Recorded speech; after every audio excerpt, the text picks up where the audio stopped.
Hello guys, this is Amit और स्वागत करता हूं आपके अपने चैनल अमित जीएस सेंटर में। दोस्तों, यदि आप दिल्ली डिस्ट्रिक्ट कोर्ट की जो वैकेंसी आई है उसकी तैयारी कर रहे हैं तो आप बहुत ही सही जगह पर पहुंच चुके हैं। आज से कह सकते हैं कि अभी से हम लोग इसकी तैयारी में बिल्कुल जुट जाएं। ठीक है, यहाँ पर मैं आपको जीके और हिंदी का जो तैयारी का जो है जिम्मा मैं लेता हूँ। आप बिल्कुल निश्चिंत रहिए, हिंदी और आपके जीके का जो पूरा सेशन है मैं आपको तैयार करा के दूंगा। ठीक है, डेली आपके लिए वीडियोस मैं लेकर आता रहूँगा। आपको पता होगा कि हिंदी और जो आपका जीके है 50 नंबरों के हैं। ठीक है, दोनों मिला के 50 नंबर, आपका 50 नंबर मैं यहाँ पर कंप्लीट कराऊंगा। ठीक है, हिंदी और आपका जीके में आपका इंक्लूड है करंट अफेयर भी। ठीक है, तो आप कह सकते हैं कि हिंदी, जीके और करंट अफेयर मैं आपको यहाँ पर प्रोवाइड कराऊंगा। ठीक है, आप लोग बिल्कुल निश्चिंत होकर हमारे साथ जुड़ जाइए। जुड़ने के लिए आपको क्या करना है, हमारे यूट्यूब चैनल को सब्सक्राइब कर लेना है।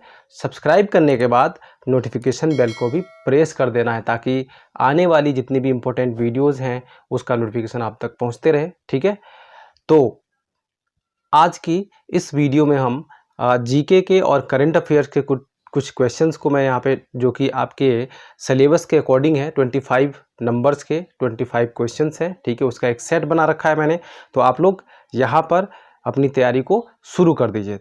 ठीक है, तो चलिए हम लोग शुरू करते हैं। आज का जो पहला प्रश्न है, विश्व का सबसे गहरा स्थान किस महासागर में स्थित है? ठीक है, आपके सामने ऑप्शंस हैं, प्रशांत महासागर, आर्कटिक महासागर, अटलांटिक महासागर, इनमें से कोई नहीं। तो इसका जो राइट आंसर होगा दोस्तों, कौन सा होगा? प्रशांत महासागर होगा। ठीक है, इसमें एक मेरियाना गर्त है। ठीक है, ये जो गर्त है ये दुनिया का सबसे गहरा गर्त है। ठीक है, जो कि प्रशांत महासागर में ही स्थित है। ठीक है, तो यहाँ पे ऑप्शन नंबर 1 जो है आपका करेक्ट आंसर है। ठीक है, तो आप लोग बिल्कुल ध्यान रखिएगा, प्रशांत महासागर में मेरियाना गर्त है। ठीक है, वो जो है सबसे गहरा गर्त है इस दुनिया में। ठीक है, चाहे कोई सा भी महासागर हो, उन सब महासागरों में सबसे गहरा महासागर कह सकते हैं या फिर सबसे गहरा जो गर्त है वो प्रशांत महासागर में स्थित है। उस गर्त का नाम क्या रखा है? तो उस गर्त का नाम है मेरियाना गर्त। ठीक है, चलिए अगला प्रश्न देख लेते हैं। अगला है, निम्न में से महाविस्फोट सिद्धांत, बिग बैंग थ्योरी, ठीक है, किसने प्रस्तुत किया था? तो आप देखिए ऑप्शंस है, George Lemaitre, doctor Alan Sandage, Thomas Gold एवं हरमन बॉडी और एलन बूथ। ठीक है, तो यहाँ पर जो राइट आंसर है दोस्तों, जॉर्ज लेमेथियर है। ठीक है, कौन है? जॉर्ज लेमेथियर, यहाँ पे राइट आंसर है।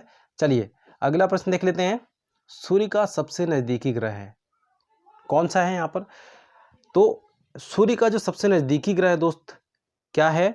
वो है मरकरी, यानी कि बुध ग्रह। ठीक है, बुध एक ऐसा ग्रह है जिसका कोई भी उपग्रह नहीं है और ये सूर्य का सबसे नज़दीकी ग्रह है। ठीक है, चलिए अगला प्रश्न देख लेते हैं। बहुत ही इंपॉर्टेंट, बहुत ही शानदार प्रश्न है ये, तो आप लोग इन प्रश्नों को बिल्कुल अच्छे से नोट कर लीजिएगा। इसका PDF मैं अपने टेलीग्राम चैनल पे दे दूंगा, आप उस टेलीग्राम चैनल पे जुड़ जाइए। ठीक है, उसका लिंक मैं डिस्क्रिप्शन में आपको दे दूंगा, तो आप वहाँ से जुड़ के और इस PDF को भी आप सेव करते रहिएगा, उसको अपनी कॉपी में नोट करते रहिएगा या फिर आप प्रिंट निकालते रहिएगा। ठीक है, चलिए अभी देखते हैं हम, सूर्य ग्रहण निम्न में से कब होता है?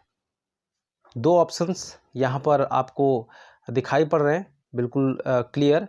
क्या है ऑप्शंस? अमावस्या और पूर्णिमा। ठीक है, और इनमें से किसी भी दिन सूर्य ग्रहण किसी भी दिन होता है क्या? नहीं होता है। ठीक है, वो स्पेशल डे होता है। या फिर चौथा ऑप्शन है, इनमें से कोई नहीं।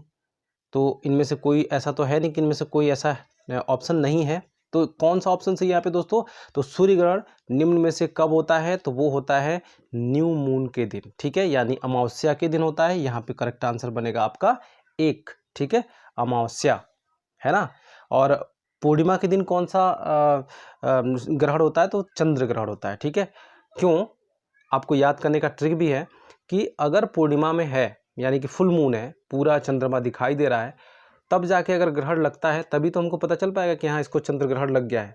चलिए अब अगला प्रश्न देख लेते हैं हम लोग। भारत का सबसे लंबी तटरेखा वाला राज्य कौन सा है? ऑप्शंस आपके सामने है, केरल है, गुजरात है, कर्नाटक है, महाराष्ट्र है। तो इसका जो राइट आंसर बनेगा अगर आप ऑप्शन नंबर 2 के साथ में हैं तो कौन सा ऑप्शन है? गुजरात। ठीक है, भारत का सबसे लंबा तटरेखा वाला राज्य है गुजरात। अच्छा, गुजरात की बात आ गई तो गुजरात का कैपिटल क्या है? गुजरात की कैपिटल है गांधीनगर। ठीक है, और यहाँ के सीएम कौन है? तो सीएम है विजय रूपानी, और गवर्नर कौन है? तो आचार्य देवव्रत है। ठीक है, चलिए इन सब बातों को ध्यान रखिएगा और चलिए बढ़ते हैं अगले प्रश्न पे। अगला प्रश्न है, भारतीय राष्ट्रीय कांग्रेस के प्रथम अध्यक्ष कौन थे? ठीक है, ऑप्शन देखिए, व्योमेश चंद्र बनर्जी हैं, हसरत मोहानी हैं, बदरुद्दीन तैयब जी हैं, महात्मा गांधी है। ठीक है, तो इसका जो राइट आंसर है, अगर आप ऑप्शन नंबर 1 के साथ में हैं तो बिल्कुल सही है, ऑप्शन नंबर 1 इज करेक्ट। ठीक है, व्योमेश चंद्र बनर्जी। और बदरुद्दीन तैयब जी कौन है? ये भारतीय राष्ट्रीय कांग्रेस के प्रथम मुस्लिम अध्यक्ष है। ठीक है, प्रथम मुस्लिम थे जो भारतीय राष्ट्रीय कांग्रेस के अध्यक्ष बने थे। ठीक है, तो ऑप्शन नंबर 1 यहाँ पे करेक्ट है। चलिए अगला प्रश्न देख लेते हैं। भारत का प्रथम समाचार पत्र सर्वप्रथम कब प्रकाशित किया गया था? ठीक है, या हुआ था? ऑप्शंस हैं हमारे पास 1780, 1790, 1800 और 1900 ईस्वी। ठीक है, तो यहाँ पर ऑप्शन नंबर 1 इज करेक्ट। 1780 ईस्वी में भारत का प्रथम समाचार पत्र सर्वप्रथम प्रकाशित हुआ था। उसका नाम क्या था? उसका नाम था बंगाल गजट। ठीक है, क्या नाम था? बंगाल गजट, गजट उसका नाम था। ठीक है, और उसके प्रकाशक कौन थे? तो वो प्रकाशक थे जेम्स ऑगस्ट हिक्की। ठीक है, J.A. हिक्की इसके प्रकाशक थे, और ये एक कैसा समाचार पत्र था? एक साप्ताहिक समाचार पत्र था। ठीक है, जो कि बाजार के खबरों को लोगों तक पहुंचाने के लिए प्रकाशित होता था। ठीक है, चलिए अब हम अगले प्रश्न पे चलते हैं। अगला प्रश्न देख लेते हैं क्या है। अगला प्रश्न है, गोल्डन ग्लोब अवार्ड जीतने वाले प्रथम भारतीय कौन हैं? तो गोल्डन ग्लोब अवार्ड जीतने वाले प्रथम भारतीय कौन हैं?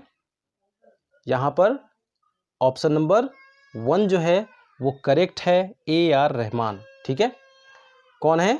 A.R. रहमान जो है गोल्डन ग्लोब अवार्ड जीतने वाले प्रथम भारतीय हैं। ठीक है, चलिए अगला प्रश्न देख लेते हैं। भारत का सर्वोच्च शौर्य सम्मान कौन सा है? तो यहाँ पे ऑप्शन में देख रहे हैं आप, अगर ऑप्शन नंबर 2 आप सोच रहे हैं, उसको सेलेक्ट कर रहे हैं, तो बिल्कुल आप सही हैं, परमवीर चक्र। ठीक है, कौन सा चक्र? परमवीर चक्र जो है मेरे दोस्तों वो भारतीय सैनिकों के लिए सर्वोच्च सम्मान है। ठीक है, और इसकी जो शुरुआत हुई थी 26 जनवरी, कब? 26 जनवरी 1950 में हुई थी। ठीक है, 26 जनवरी 1950 को इसका शुरुआत किया गया था, और इसको पाने वाले पहले व्यक्ति थे मेजर सोमनाथ शर्मा। ठीक है, चलिए अब अगला प्रश्न देख लेते हैं। निम्न में से ऑस्ट्रेलिया का राष्ट्रीय पशु है? तो कौन सा ऑप्शन यहाँ पे करेक्ट होगा? मेरे को कमेंट करके भी बताइएगा कि कौन सा ऑप्शन आप सोच रहे हैं। ठीक है, कौन सा ऑप्शन आपको पता है, यहाँ पर कौन सा आंसर इसका सही है? ऑप्शन नंबर 3 में आप अगर जा रहे हैं तो बिल्कुल सही हैं। ठीक है, कंगारू जो है ऑस्ट्रेलिया का राष्ट्रीय पशु है। ठीक है, क्या है? ऑस्ट्रेलिया का राष्ट्रीय पशु कंगारू है। और ऑस्ट्रेलिया की राजधानी क्या है दोस्तों? तो ऑस्ट्रेलिया की राजधानी कैनबरा है। ठीक है, क्या है? कैनबरा ऑस्ट्रेलिया की राजधानी है, और मुद्रा क्या है? ऑस्ट्रेलियन डॉलर है। ठीक है, क्या है? Australian dollar. चलिए अगला प्रश्न देख लेते हैं। ये भी बहुत इंपॉर्टेंट प्रश्न है, बहुत बार एग्जाम में, एसएससी के एग्जाम में, रेलवे के एग्जाम में, और आपके पीसीएस वगैरह के एग्जाम में भी कई बार पूछा गया है। रूस के संसद का क्या नाम है? अब तो बहुत ही छोटा सा प्रश्न लगता है, ये सिंपल सा प्रश्न लगता है, इतनी बार आ चुका है ये। तो रूस के संसद का क्या नाम है? क्या नाम है दोस्तों? यहाँ पर अगर आप ऑप्शन नंबर 3 के साथ में हैं तो आप बिल्कुल सही हैं, ड्यूमा जो है ये रूस के संसद का नाम है। ठीक है, अच्छा अब रूस के कैपिटल का क्या नाम है? रूस की राजधानी क्या है? तो रूस की राजधानी है मॉस्को। और करेंसी की बात करें तो करेंसी क्या है? तो रशियन रूबल है। क्या है? Russian rouble. ठीक है दोस्तों, Russian rouble is the currency of Russia. ठीक है, एंड कैपिटल ऑफ रूस और रसिया इज मॉस्को। ओके, चलिए अगले प्रश्न पे चलते हैं हम लोग। अगला प्रश्न है विश्व बैंक की स्थापना कब हुई थी? ठीक है, विश्व बैंक की स्थापना, वर्ल्ड बैंक, ठीक है, वर्ल्ड बैंक की स्थापना कब की गई थी? तो यहाँ पर ऑप्शन नंबर 1 करेक्ट है आपका, 1945 ईस्वी में। ठीक है, 1945 ईस्वी में विश्व बैंक यानी कि वर्ल्ड बैंक की स्थापना की गई थी। इसका हेडक्वार्टर जो है वो वाशिंगटन डीसी में है। ठीक है, कहाँ पर है दोस्तों? तो वाशिंगटन डीसी में है। ठीक है, और इसके डायरेक्टर कौन है प्रेजेंट टाइम में? तो डॉक्टर टेड्रोस एधानोम है। ठीक है, टेड्रोस एधानोम, डॉक्टर लिख देते हैं यहाँ पर, टेड्रोस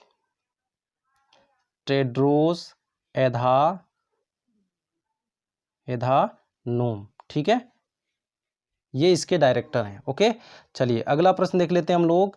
अगला प्रश्न है एशियाई विकास बैंक का मुख्यालय कहाँ स्थित है? तो एशियाई विकास बैंक का मुख्यालय दोस्तों मनीला में स्थित है। ठीक है, मनीला जो है फिलीपींस की राजधानी है। ठीक है, कहाँ की राजधानी है? फिलीपींस की राजधानी है। इसकी स्थापना 1966 में की गई थी। ठीक है, एशियन विकास बैंक, ADB। ठीक है, इसको शॉर्ट में बोलते हैं ADB, एशियन डेवलपमेंट बैंक। ठीक है ना। चलिए नेक्स्ट प्रश्न देख लेते हैं। अगला प्रश्न बहुत ही शानदार है। प्रत्येक वर्ष अंतर्राष्ट्रीय महिला दिवस कब मनाया जाता है? जिसका मनाने का टाइम भी आ चुका है अगले महीने में। ठीक है, तो प्रत्येक वर्ष अंतर्राष्ट्रीय महिला दिवस मनाया जाता है दोस्तों 8 मार्च को। ठीक है, कब मनाया जाता है? 8 मार्च को मनाया जाता है। अगला प्रश्न देख लेते हैं। एयर चीफ मार्शल रैंक निम्न में से किससे संबंधित है? ठीक है, एयर चीफ मार्शल रैंक। ठीक है, जैसा कि आप एयर से ही समझ पा रहे होगे कि एयर चीफ मार्शल है तो एयर से ही संबंधित यानी कि वायु से। ठीक है, ये जो रैंक होती है एयर फोर्स की एक रैंक है। ठीक है, जो कि वायु सेना कहते हैं जिसे हिंदी में। तो यहाँ पे ऑप्शन नंबर 1 करेक्ट हो जाएगा, वायु सेना से संबंधित है। ठीक है, चलिए नेक्स्ट प्रश्न देख लेते हैं। नंदा देवी राष्ट्रीय अभ्यारण्य निम्न में से किस राज्य में स्थित है? तो यहाँ पे ऑप्शंस देखिए, हिमाचल प्रदेश, अरुणाचल प्रदेश, उत्तराखंड, असम। तो इसका जो राइट आंसर है दोस्तों, इसका जो राइट आंसर है वो है उत्तराखंड। ठीक है, उत्तराखंड राज्य में स्थित है नंदा देवी राष्ट्रीय अभ्यारण्य।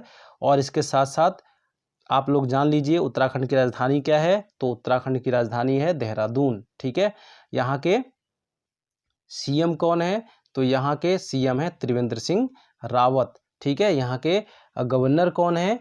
तो बेबी रानी मौर्य। ठीक है, और यहाँ का एक और बहुत ही फेमस प्लेस है, उस प्लेस का नाम है फूलों की घाटी। ठीक है, वो भी उत्तराखंड में ही स्थित है। चलिए अगला प्रश्न देख लेते हैं। इनमें से भारतीय कृषि अनुसंधान संस्थान कहाँ पर स्थित है? तो भारतीय कृषि अनुसंधान संस्थान कहाँ पर स्थित है? तो वो है दिल्ली में दोस्तों। ठीक है, ऑप्शन नंबर 3 यहाँ पर करेक्ट है। ठीक है, ऑप्शन नंबर 3 यहाँ पर बिल्कुल करेक्ट है, दिल्ली में स्थित है। अच्छा, दिल्ली की बात करते हैं तो दिल्ली के जो मुख्यमंत्री है उसको तो आप जानते ही हैं। ठीक है, अरविंद केजरीवाल जी हैं। और वहाँ के गवर्नर कौन है? तो वहाँ के गवर्नर हैं अनिल बैजल जी। ठीक है, और उसके साथ साथ वहाँ जो दिल्ली पुलिस होती है, दिल्ली की जो पुलिस होती है वो किसके अंतर्गत आती है? कौन से मंत्रालय के अंतर्गत आती है? राज्य के या केंद्र के या गृह मंत्रालय के? तो किसके अंतर्गत आती है? वो गृह मंत्रालय के अंतर्गत आती है। ठीक है, चलिए अगला प्रश्न देख लेते हैं। पंडित रविशंकर निम्न में से किस वाद्य यंत्र से संबंधित हैं? तो पंडित रविशंकर जो है वो किससे संबंधित है दोस्तों? तो वो संबंधित हैं सितार वादन से। ठीक है, सितार एक जो वाद्य यंत्र होता है इससे ये संबंधित होते हैं। ठीक है, संबंधित हैं। ठीक है, चलिए अब अगला प्रश्न देख लेते हैं हम लोग। 19वां प्रश्न है। निम्न में से छऊ लोक नृत्य किस राज्य से संबंधित है? तो छऊ जो लोक नृत्य है ये है झारखंड राज्य से संबंधित। ठीक है, किससे? झारखंड राज्य से संबंधित है। अब झारखंड की बात आ गई तो झारखंड की जो कैपिटल है वो क्या है? रांची है। और CM कौन है? हेमंत सोरेन है। कौन है? हेमंत सोरेन। और गवर्नर कौन है? द्रौपदी मुर्मू। ठीक है, चलिए अगला प्रश्न देख लेते हैं। अगला प्रश्न बहुत ही शानदार प्रश्न है। लाला लाजपत राय को निम्न में से किस नाम से जाना जाता था? तो या फिर जाना जाता है प्रेजेंट टाइम में, गलत छप गया थोड़ा, तो आप लोग इसको सही कर लीजिएगा। लाला लाजपत राय को निम्न में से किस नाम से जाना जाता है? तो किस नाम से जानते हैं हम लोग? पंजाब केसरी के नाम से जानते हैं। ठीक है, किस नाम से? पंजाब केसरी के नाम से। चलिए अगला प्रश्न देख लेते हैं, करंट अफेयर से संबंधित है और ये प्रश्न है, गणतंत्र दिवस परेड 2021 में सर्वश्रेष्ठ मार्चिंग टुकड़ी ट्रॉफी 2021 किसने जीती है? तो किसने जीती है दोस्तों? कमेंट करके मुझे ज़रूर बताइएगा, आता हो तब भी और नहीं आता हो तब भी। ठीक है, तो आप लोग, मैं आपको बता देता हूँ, यहाँ पर जो करेक्ट आंसर है वो है दिल्ली पुलिस। ठीक है, कौन सी पुलिस? दिल्ली पुलिस जो है गणतंत्र दिवस परेड 2021 में सर्वश्रेष्ठ मार्चिंग टुकड़ी ट्रॉफी 2021 जीती है। ठीक है, चलिए अगला प्रश्न देख लेते हैं हम लोग। अगला प्रश्न है, ये भी करंट अफेयर से है, हाल ही में माँ योजना की शुरुआत किस राज्य ने की है? ठीक है, तो किस राज्य ने की है? तो यहाँ पर अगर आप ऑप्शन नंबर 1 के साथ में है तो बिल्कुल सही है, पश्चिम बंगाल ने की है। ठीक है, वहाँ की जो मुख्यमंत्री हैं, क्या नाम है उनका? ममता बनर्जी। वहाँ का कैपिटल क्या है? यानी कि पश्चिम बंगाल का कैपिटल क्या है? कोलकाता है। ठीक है, चलिए अगला प्रश्न देख लेते हैं, निम्न में से महात्मा गांधी का समाधि स्थल है, मतलब यहाँ पर महात्मा गांधी के समाधि स्थल को हम किस नाम से जानते हैं? तो यहाँ पर ऑप्शन नंबर 4 के साथ में अगर आप हैं तो बिल्कुल करेक्ट है, यहाँ पर राजघाट। ठीक है, विजय घाट, विजय घाट किससे संबंधित है? तो विजय घाट लाल बहादुर शास्त्री से संबंधित है। ठीक है, और शांतिवन, शांतिवन ये किससे संबंधित है? तो ये है जवाहरलाल नेहरू से संबंधित। ठीक है, शक्ति स्थल किससे संबंधित है? तो ये शक्ति स्थल है किससे संबंधित? इंदिरा गांधी। ठीक है, ये सभी लोगों का क्या है? समाधि स्थल है। ठीक है, शांतिवन किससे? पंडित जवाहरलाल नेहरू, विजय घाट लाल बहादुर शास्त्री, शक्ति स्थल इंदिरा गांधी और राजघाट महात्मा गांधी। तो इस प्रश्न का जो सही उत्तर है, राजघाट जो है महात्मा गांधी का समाधि स्थल है। ठीक है, चलिए अगला प्रश्न देख लेते हैं, अभी हाल ही में किस रेलवे स्टेशन पर रोबोटिक स्पा सुविधा शुरू की गई है? ठीक है, तो यहाँ पर जो राइट आंसर है वो है विशाखापट्टनम। ओके, चलिए नेक्स्ट प्रश्न देख लेते हैं और इस वीडियो सेशन का लास्ट प्रश्न है, कोविड-19 को किसने महामारी घोषित किया था? ठीक है, तो कोविड-19 को किसने महामारी घोषित कर दिया था? किसने किया था दोस्तों? बहुत ही विवादित, बहुत ही चर्चा में रहा ये जो ऑर्गेनाइजेशन है। ठीक है, आप लोग मुझे कमेंट करके ज़रूर बताइएगा इसका जो राइट आंसर है। ठीक है, इसका राइट आंसर मुझे कमेंट करके बताना, मैं इसको अगले वीडियो में इसको सम्मिलित करूँगा और इसको मैं पोल क्वेश्चन में भी डाल दूंगा और वहाँ पे इसका राइट आंसर आपको मेंशन कर दूंगा। ठीक है, तो इसी के साथ ही आप लोगों के उज्जवल भविष्य की कामना करते हुए आज इस वीडियो में विदा लेता हूँ। मिलते हैं अगले वीडियो में, तब तक के लिए बाय बाय, टेक केयर, जय हिंद, जय भारत।